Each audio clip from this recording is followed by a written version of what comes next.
চাওয়া হয়েছে 7 ভাগে কুরবানি করা যাবে কিনা। এই ধরনের প্রশ্ন কিন্তু আমরা আগে শুনতাম না। রিসেন্টলি কিছু কিছু স্কলারদের আলোচনা বা এতে করে লোকজন হয়তো বিভ্রান্তিতে ভোগেন কিংবা একটা ধোঁয়াশা তৈরি হয়, ফলে এই প্রশ্নটি করা হয়। তিরমিজিতে এসেছে, আয়েশা রাদিয়াল্লাহু তাআলা আনহা থেকে বর্ণিত, তিনি বলেন, আন্না রাসূলুল্লাহ সাল্লাল্লাহু আলাইহি ওয়াসাল্লাম ক্বাল, আল্লাহ রাসূল সাল্লাল্লাহু আলাইহি ওয়াসাল্লাম বলেছেন, মা আমিলা আদামিয়ুন মিন আমালিন ইয়াওমান নাহর আহাব্বা ইলাল্লাহি মিন ইহরাকিদ দাম। অর্থাৎ ইয়াউমুন নাহারে 10 জিলহজে পশু কুরবানি দিয়ে সে পশুর রক্ত প্রবাহিত করে দেওয়ার চেয়ে শ্রেষ্ঠ কোনো আমল আল্লাহর কাছে হতে পারে না। এর চেয়ে কোনো প্রিয় আমল আল্লাহর কাছে নেই। তার মানে কুরবানির দিনে সবচাইতে প্রিয় আমল, আল্লাহর কাছে পছন্দনীয় আমল হচ্ছে কুরবানি করা। তাই আমাদের যাদের সাধ্য আছে আমরা যেন বেশি বেশি কুরবানি করি। সম্মানিত শুধু আমরা জানি যে এই কুরবানিকে আল্লাহ তাআলা আমাদের উপর আবশ্যক করেছেন। কুরবানির হুকুম সম্পর্কে যদি বলি তাহলে বলবো যে এটা ওয়াজিব হানাফি স্কুল অফ থট অনুযায়ী, কিন্তু অন্যান্য মাযহাবে এটাকে সুন্নাতে মুআক্কাদা বলা হয়েছে। মেজরিটি স্কলাররা, জুমহুরুল ফুকাহা, ইমাম শাফিঈ, আহমদ এবং ইমাম মালিকদের মতে, তাদের মতে এটা হচ্ছে সুন্নাতে মুআক্কাদা। কিন্তু হানাফি মাযহাবে এই কুরবানি করা হচ্ছে ওয়াজিব। যেহেতু আমরা আমাদের বাংলাদেশে বেশিরভাগই হচ্ছে হানাফি মাযহাবের অনুসারী, সো এটা কিন্তু আমাদের জন্য অবধারিত। যাদেরকে আল্লাহ তাআলা সম্পদ দিয়েছেন, টাকা পয়সার মালিক বানিয়েছেন, স্বাবলম্বী করেছেন, আমাদের প্রত্যেকের উপর কিন্তু এই কুরবানি করাটা ওয়াজিব। যেহেতু কুরবানি একেবারে আমাদের সন্নিকটে, সো এই কুরবানি নিয়ে আমাদের মধ্যে অনেক ধরনের প্রশ্ন রয়েছে এবং বিগত কয়েকদিন ধরে আমার ফেসবুক পেজের বিভিন্ন স্ট্যাটাসে, আমার মেসেজ অপশনে অনেক ভাই, দিনী ভাই এবং বোনেরা অনেক প্রশ্ন করেছেন।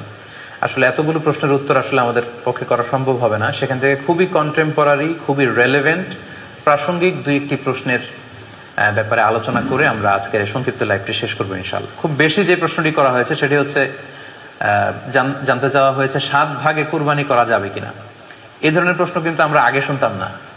রিসেন্টলি কিছু কিছু স্কলারদের আলোচনা বা এতে করে লোকজন হয়তো বিভ্রান্তিতে ভোগেন কিংবা একটা ধোঁয়াশা তৈরি হয়, ফলে এই প্রশ্নটি করা হচ্ছে। আমরা আবহমান কাল থেকে আমাদের প্রিয় মাতৃভূমি বাংলাদেশে হয়তো ছাগল কুরবানি দিয়েছি অথবা গরু কুরবানি দিয়েছি সর্বোচ্চ 7 ভাগে।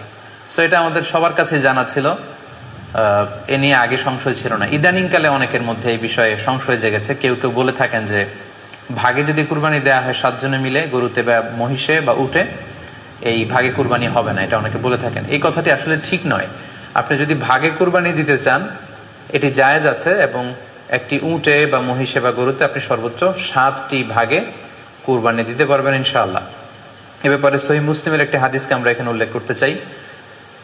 সাইয়েদনা জাবের রাদিয়াল্লাহু তাআলা আনহু থেকে বর্ণিত, তিনি বলেন, ক্বালা হাজাজনা মা রাসূলিল্লাহি সাল্লাল্লাহু আলাইহি ওয়াসাল্লাম, আমরা আল্লাহ রাসূল সাল্লাল্লাহু আলাইহি ওয়াসাল্লামের সাথে হজ করেছি। ফানাহারনাল বাঈরা আন সাবআ, সেখানে আমরা উট কুরবানি দিয়েছি 7 জনের পক্ষ থেকে। ওয়াল বাকারাতা আন সাবআ, আর আমরা সেখানে গরু কুরবানি দিয়েছি 7 জনের পক্ষ থেকে। খুব সুস্পষ্ট, একটি উটে ওনারা 7 জন অংশগ্রহণ করতেন, একটি গরুতে 7 জন অংশগ্রহণ করতেন।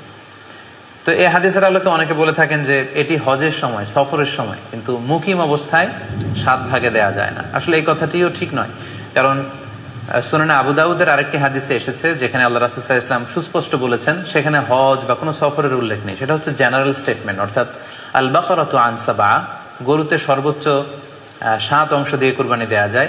ওয়াল জাযুরু আন সাবআ, আর উটের ক্ষেত্রেও সর্বোচ্চ 7 অংশ দিয়ে কুরবানি দেয়া যায়। তো এই হাদিস, দ্বিতীয় যে হাদিসটি উল্লেখ করলাম, এটা হচ্ছে জেনারেল স্টেটমেন্ট।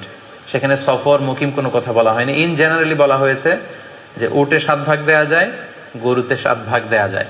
সো আমরা যারা ভাগে কুরবানি দিচ্ছি, 7 জন মিলে একটি গরু, আপনারা নিঃসন্দেহে সানন্দ চিত্তে নিশ্চিন্তে কুরবানি দিতে পারেন।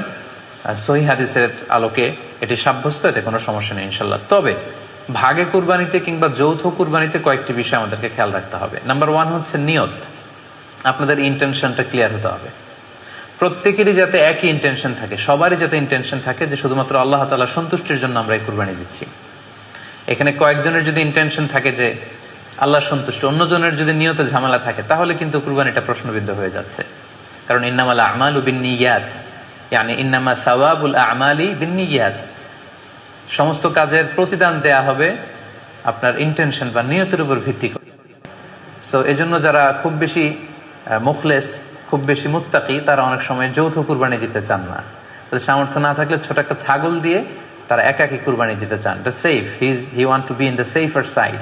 কারণ যৌথ কুরবানি দিতে দিতে যে কার মনে কি চিন্তা, কার মনে কি নিয়ত, আমরা কিন্তু কিছু জানি না। সো যদি যৌথ কুরবানি দেন, কুরবানির আগে সবাইকে এটা কনসার্ন করে দেওয়া, রিমাইন্ডার দেওয়া যে ভাই আমাদের কুরবানিটা হবে শুধুমাত্র কেবলমাত্র আল্লাহ তাআলা সন্তুষ্টির জন্য, অন্য কোনো নিয়তের জন্য না থাকে, তাহলে কিন্তু আমাদের কুরবানি বরবাদ হয়ে যাবে। এটা হচ্ছে প্রথম কনসার্ন। 2 নম্বর কনসার্ন হচ্ছে হালাল উপার্জন দিয়ে কুরবানি হতে হবে। যৌথ কুরবানিতে কেউ কেউ যদি এমন থাকে যাদের উপার্জন হালাল না, সেই কুরবানি কিন্তু আল্লাহ তাআলার দরবারে কবুল হবে না। সো এটা খুব গুরুত্বপূর্ণ একটা বিষয়। আরেকটা হচ্ছে লৌকিকতা। লৌকিকতা যদি থাকে তাহলেও কুরবানি কবুল হবে না।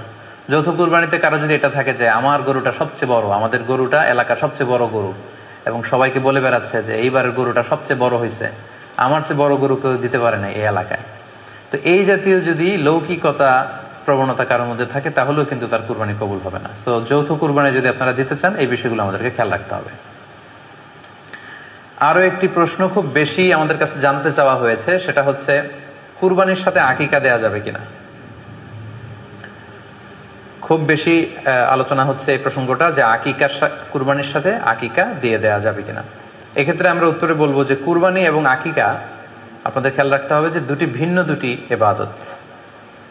প্রথম কথা হচ্ছে ইবাদত ভিন্ন দুটি ইবাদত। কারণ কুরবানি এটা বছরের একটা নির্ধারিত সময়, জিলহজের 10 তারিখে, এবং তারপরে আরো 2 দিন বা 3 দিন, এই সময়গুলোতে আপনি কুরবানি করতে পারবেন। তাহলে এটা হজের মৌসুমে জিলহজ মাসে করতে হয় কুরবানি। কিন্তু আকিকা কিন্তু এরকম না।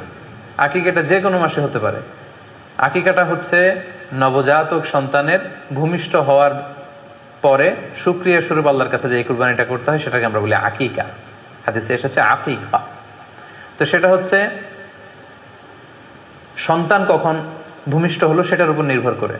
কারো সন্তান রমাদানে হতে পারে, কারো সন্তান জিলহজ মাসেও হতে পারে, শাওয়ালে হতে পারে, রজাবে হতে পারে। সন্তান যেদিন জন্মগ্রহণ করবে তার 7 দিন পরে, সন্তান যেদিন জন্মগ্রহণ করবে তার ঠিক 7 দিন